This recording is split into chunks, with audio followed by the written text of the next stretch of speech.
warahmatullahi wabarakatuh. Ayah bunda, bertemu lagi dengan saya hari ini. Dan hari ini saya akan berbagi tips mendampingi Ananda dan menjaga agar komunikasi kita dengan Ananda tidak semakin garing pada pembelajaran daring. Baik, tips yang pertama adalah mari kita buat jadwal bersama Ananda. Jadwal ini kita buat adalah dalam rangka mempertemukan berbagai aktivitas kita dengan Ananda. Ananda pasti ingin bermain bersama teman-teman sebaya, sementara ayah bunda dengan aktivitas yang biasa juga hanya punya waktu tertentu untuk bisa mendampingi Ananda belajar di rumah. Maka jadwal ini adalah dalam rangka meredam gejolak-gejolak emosi atau gejolak-gejolak komunikasi, sehingga semakin garing komunikasi antara ayah bunda dengan Ananda. Ananda merasa tidak boleh bermain, sementara ayah bunda merasa kesulitan untuk mengajak belajar Ananda.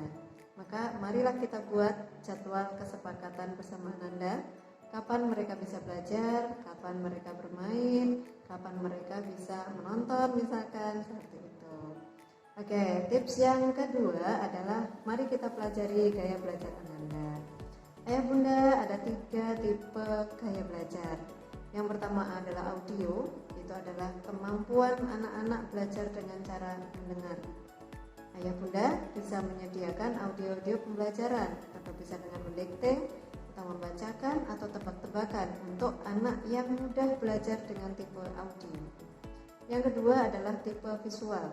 Tipe visual ini anaknya mudah belajar dengan cara melihat. Ayah bunda bisa menyediakan video-video atau tulisan-tulisan menarik atau gambar menarik untuk anak-anak tipe yang visual. Yang ketiga adalah kinestetis. Anak-anak kinestetis itu mudah belajar dengan bergerak. Maka ayah bunda bisa melakukan game-game tertentu, misal dengan menempel tulisan, dengan menyembunyikan puzzle-puzzle di beberapa sudut ruangan, dan Ananda diminta mencari mana kata-kata atau jawaban yang ayah bunda tebakkan. Baik, setelah mempelajari gaya belajar Ananda, kita masuk tips yang ketiga. Tips yang ketiga adalah terima hasil belajar Ananda. Ayah bunda, beredar beberapa video yang menunjukkan bagaimana sepanengnya orang tua ketika mendampingi Ananda belajar. Nah, ayah bunda, tidak semua anak itu bisa dengan satu kali pembelajaran langsung paham. Ada beberapa anak, ada sebagian anak yang harus belajar beberapa kali baru memahami apa yang diajarkan oleh ayah bunda ataupun gurunya. Maka terimalah hasil belajar Ananda ketika ayah bunda memang sudah mendampingi dengan optimal. Tidak perlu sepaneng, tidak perlu marah-marah, tidak perlu membentak gitu ya. Karena dengan seperti itu maka hubungannya malah semakin renggang, hubungannya malah semakin garing antara ayah bunda dengan Ananda. Jadi mari kita terima hasilnya apapun usaha anak-anak kita, dan tidak perlu kita marah-marah misalkan ya, atau sepaneng atau putus asa ketika anak kita tidak bisa dengan cepat menyerap apa yang kita ajarkan. Nah, kita juga tidak perlu menyelesaikan tugas-tugas Ananda. Artinya begini, ketika Ananda ini sudah tidak mau atau belum mau mengerjakan, terus ayah bunda turun tangan mengerjakan, menyelesaikan tugas-tugas Ananda. Nah, ayah bunda secara tidak sadar ada beberapa pendidikan karakter yang kita lemahkan dengan cara seperti itu. Yang pertama, kemandirian. Ketika ayah Ananda ini mengetahui ayah bunda menyelesaikan tugas-tugas Ananda, Ananda secara tidak langsung akan menyerap, oh ternyata kalau aku ngambek, kalau aku tidak mau, itu terselesaikan. Jadi Ananda akan semakin tergantung. Nah, yang kedua, konsep kejujuran. Ayah bunda yang dinilai oleh guru atau pengajar itu kan hasil kerja Ananda. Nah, ketika itu yang mengerjakan adalah ayah bunda, maka secara tidak langsung kita mengajarkan konsep ketidakjujuran kepada Ananda. Nah, ayah bunda jangan sampai karena kita sepaneng maka kita menempuh jalan seperti itu. Pendidikan ini masih panjang, pendampingan kita ke anak-anak itu masih panjang. Dan salah satu tugas utama orang tua adalah bagaimana anak itu bisa kelak mandiri, kelak bisa berdiri sendiri tanpa tergantung dengan orang tua. Baik, kita masuk tips yang keempat. Tips yang keempat adalah berikan apresiasi atas usaha belajar Ananda. Mudahkanlah bagi kita untuk memuji, mudahkanlah bagi kita untuk memeluk, mengusap, mencium anak-anak kita. Beri apresiasi, tidak harus dengan barang, tapi mungkin dengan pelukan, dengan ciuman, dengan ucapan terima kasih atas usaha yang dilakukan Ananda dalam mengerjakan tugasnya. Ayah bunda, agar hubungan tidak garing, maka memang kita harus belajar mudah memberikan apresiasi atas usaha-usaha Ananda. Kita tidak sempurna, anak kita juga tidak sempurna. Maka jangan sampai kita selalu berharap semua hasil pekerjaan Ananda itu sempurna, semuanya 100, semuanya A.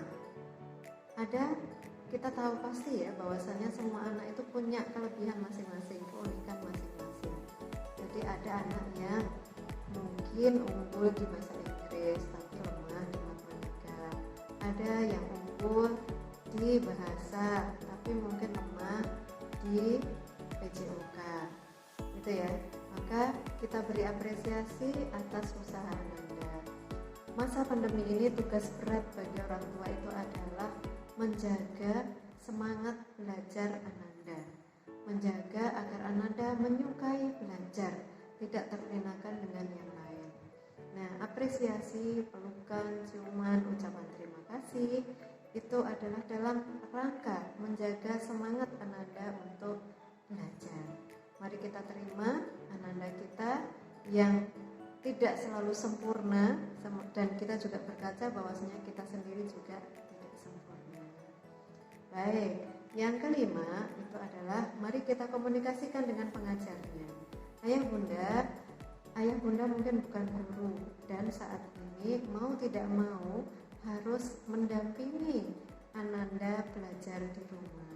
Maka komunikasikanlah dengan pengajar bagaimana cara, mungkin ayah bunda kesulitan, bagaimana cara mengajarkan mata pelajaran tertentu, bagaimana cara menasihati Ananda, karena memang terkadang begini, anak itu terkadang lebih patuh kepada gurunya dibandingkan orang tuanya. Maka marilah kita berkomunikasi kepada pengajar. Saya yakin pengajar yang baik itu akan mendengarkan keluhan ayah bunda dan senantiasa mendengarkan saran atau masukan dari ayah bunda terkait bagaimana pendampingan Ananda. Baik ayah bunda, saya orang tua, ayah bunda juga orang tua.